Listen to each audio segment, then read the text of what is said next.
अस्सलाम वालेकुम नाज़रीन, मैं हूं नईम मुलकवानी और आप जुड़ चुके हैं VOM न्यूज 24 के साथ। नाज़रीन, आपको याद है कि कल भी हमने आपको अपने चैनल के जरिए से आपको बताया कि तहसील मरमत के एक बाड़ी गांव में एक बहुत ही दिल दहला देने वाला हादसा पेश आया, जिसमें एक मकान जो है आग की जद में आया और वहां पर माली नुकसान उस शख्स का बहुत हुआ। आशिक हुसैन नामी वो शख्स है जिसका वो मकान जलकर खाकस्तर हुआ। तो इसी विषय पे और कुछ और भी हमारे मसाइल हैं, जैसे बर्फबारी, ऐसे बर्फबारी के ताल्लुक से कहीं भी जब बर्फ पड़ती है मरमत में तो वहां पर रोड कनेक्टिविटी का मसला बन जाता है मरमत में, और बिजली का मसला बन जाता है, बिजली वहां नहीं आती। इसी विषय पे कुछ बातें हम करते हैं। हमारे साथ इस वक्त फोन लाइन पर जुड़ चुके हैं ब्लॉक मरमत से कांग्रेस के जो है वो block general secretary Baljeet Singh ji हमारे साथ मौजूद से हम बात करते हैं। जी बलजीत सिंह के आदाब, मैं नईम वानी बात कर रहा हूँ, मीडिया कॉरेस्पॉन्डेंट। जी शुक्रिया, आपका बहुत बहुत शुक्रिया। बलजीत, सबसे पहले आप बताएं हमें कि जो कल रात को हादसा हुआ बाड़ी में, इस विषय पे आप बताइए कि यह हादसा कैसे पेश आया और इसमें जो है ये मकान किस कदर जला। आपकी जो वहां पर कोई टीम है वहां पर पहुंची या नहीं पहुंची, उन्होंने किस हद तक उनको राहत वहां पर पहुंचाई? देखिए दहीम साहब, मैं आपको आपकी जानकारी के लिए बता दूं कि काफी देर रात को जब 10:30 के आसपास मुझे ये इत्तला मिलती है कि आशिक हुसैन जी का मकान जो है वो आग की जद में आया है। लेकिन बात करें मालूमात की कि इसकी प्रॉपर इंफॉर्मेशन हमें नहीं मिल पाई कि आग लगने का कारण क्या था जी। लेकिन जहां तक जैसे ही हमें इंफॉर्मेशन मिली तो उसी समय हम लोगों ने जो है इसको फायर ब्रिगेड की तरफ हमने फोन किया और डोडा से मैंने उसी वक्त जो भी गाड़ियां मंगवा ली। तो इसलिए मतलब बहुत अफसोस से कहना पड़ता है कि कई बार पहले भी हम लोगों ने ये कई टीवी चैनल्स के माध्यम से और आपके मीडियम से भी हमने ये बात करी थी कि फायर ब्रिगेड का जो ऑफिस है वो हमें गोवा में होना चाहिए, ताकि जो एडजॉइनिंग एरिया हमारे हिली एरिया है, कई इस तरह के हादसा पहले भी पेश आए हैं, वो भी आप लोगों ने ही कवर किए हैं जी। लेकिन बड़ी मुश्किल से हम लोगों ने ये करीब करीब कुछ 12:30 के आसपास जो थी वो फायर ब्रिगेड की गाड़ी जो है वो वहां पहुंची और तब जाकर के उसको, तब तक तो वो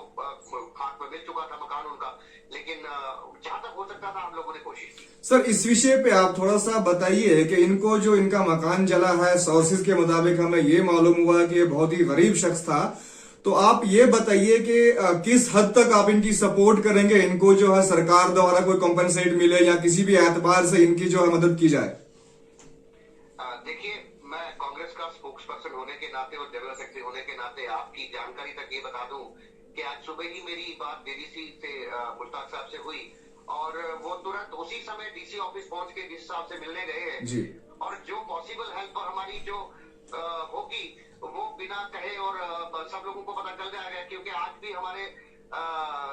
डीसी साहब से मुलाकात होनी है, क्योंकि अभी कोई मीटिंग चल रही थी इसीलिए मुश्ताक साहब उनसे नहीं मिल पाए हैं। लेकिन अभी सोर्सेज से हमें ये पता चला कि थोड़ी ही देर में डीसी साहब से मीटिंग होगी और ये जो गरीब शख्स का जो जितना भी नुकसान हुआ है इसके लिए हम भरपूर कोशिश करेंगे कि उनको पूरी की पूरी मदद मिल जाए। अच्छा, दूसरी जानिब आप देखते हैं कि इस वक्त तहसील मरमत जो है पहाड़ी इलाका है, वहां पे वो पहाड़ी एरिया है, वहां पर बर्फबारी बहुत हुई है। तो अक्सर बार हमें फोन पे इतलात मौसूल होती है वहां के लोगों की कि जो ही यहाँ पे बादल गरजते हैं तो बिजली चली जाती है। इस वक्त अगर हम बर्फ की बात करें, बर्फ तो काफी पड़ी हुई है और इस वक्त मौसम भी तकरीबन ठीक हो रहा है। तो इस विषय पे आपका क्या कहेंगे? वहां पर जो है लोग कहीं बीमार होते हैं, कुछ परेशानियां होती हैं, तो रोड कनेक्टिविटी नहीं है, तो मशीन वगैरह जो है आपकी जानिब से या डिपार्टमेंट की जानिब से आप कितनी इनकी हेल्प करेंगे लोगों की, और किस सड़क पे कैसे, किस एतबार से आप काम करवाएंगे? देखिए नईम साहब, आप एक पत्रकार हैं और आपकी पत्रकारिता की प्रतिष्ठा जो है वो बहुत पहले भी बहुत सारी आपने इस तरह के इवेंट्स को जो है प्रकाशित किया है और बहुत उजागर किया है। मैं आपकी जानकारी के लिए बता दूं कि ग्रिड स्टेशन जब मरम्मत के लिए मिला था तो हमें ये आश्वासन दिया जाता था जो मौजूदा सरकार में लोग हैं लोगों की तरफ से कहा गया था कि मरम्मत में अब बिजली की समस्या है ही नहीं और बिल्कुल हम भी इसी उम्मीद में थे कि अब ये जो तारे हैं, जो पोल हैं, जो ग्रिड स्टेशन की सप्लाई रहेगी वो बिल्कुल हमें गोवा से ही पूरे इलाके को मिलेगी। लेकिन बदकिस्मती ये है कि वो चीजें जो थी वो ग्राउंड पे बिल्कुल नहीं उतरी और आज भी आप देख सकते हैं कि इतनी सी बर्फबारी में भी लाइफ की जो है वो तहस नहस हो चुकी है। लेकिन इंशाल्लाह हम बिल्कुल कोशिश कर रहे हैं, पूरी पूरी हमारी ये बिल्कुल प्रयास रहेगा कि जल्द ही जल्द इस निजाम को भी ठीक करके पूरे इलाके में जो है वो सप्लाई जो है उसको बहाल किया जाए। तो सर रोड कनेक्टिविटी के बारे में क्या कहना, रोड तो बंद है वहां मंगोता की, अगर हम पहले बात करेंगे मंगोता में भी तो गाड़ी नहीं जा रही है, इस विषय पे क्या कहेंगे आप? देखिए कल भी मुश्ताक साहब से ये उन्होंने ये इतला दी थी कि एक मशीन जो है हम यहाँ से भेज रहे हैं, क्योंकि कुछ धर्मादा गाड़ियां जो थी वो बिल्कुल रास्ते में फंसी हुई थी। उनमें हमारा बैंक का स्टाफ था जो कलोता के आसपास कहीं फंसा हुआ था, लेकिन तुरंत हमने एक्शन करके वहां से जो थी मशीनरी वहां से भेजी और हुआ था कि रोड को हमने फिलहाल खोला है। लेकिन आज ही हो सकता है शाम तक जो है मंगोता रोड के लिए भी हम लोग इसको मशीनरी को इम्प्लीमेंट करेंगे, वहां पे भी ये मशीनरी जाएगी और हो सकता है 1-2 दिन में जो है रास्ता जो है वो। सर आखिरी सवाल आपसे कि इस वक्त 2G का दौर चल रहा है, जब से 370 जो है वो वहां पे एब्रोगेट हुआ था, उसके बाद 2G जो है नेट इंटरनेट यहाँ पे दिया गया है, और आप ये भी जानते हैं कि रिचार्ज का जो है पैसा है वो कंपनियां पूरा लेती हैं लोगों से, और इस वक्त क्लासेस का मसला है, ऑनलाइन क्लासेस चल रही हैं 2G में, तो उस विषय पे थोड़ा कहें आपके 4G रिस्टोरेशन के बारे में आप क्या कहना चाहते हैं, किस तरीके से लोग परेशान हैं? जी बिल्कुल नहीं साहब, मैं कहूँ तो अभी बच्चों के एग्जाम का भी टाइम होता है और इस समय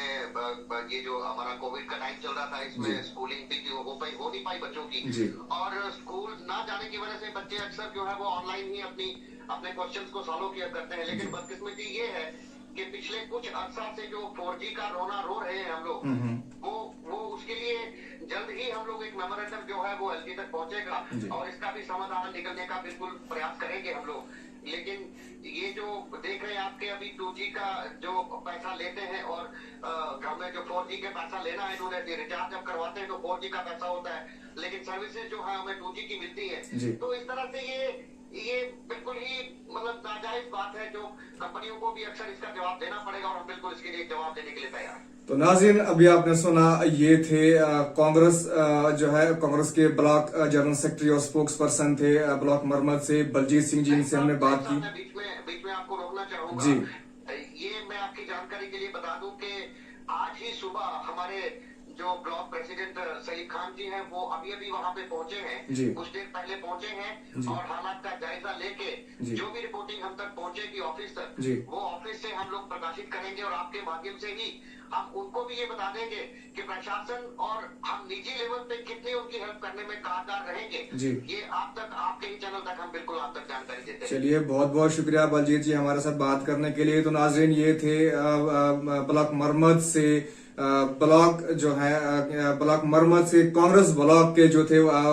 स्पोक्स पर्सन बलजीत सिंह जी, इनसे हमने भी बात की और आपने सुनी इनकी बातें कि सब तक इन्होंने आश्वासन दिया है कि आशिक हुसैन नामी शख्स जो है जिसका मकान जलकर खाकिस्तर हुआ है उनकी किस तरीके से हेल्प करेंगे। तो बलजीत जी आपका बहुत बहुत शुक्रिया बात करने के लिए।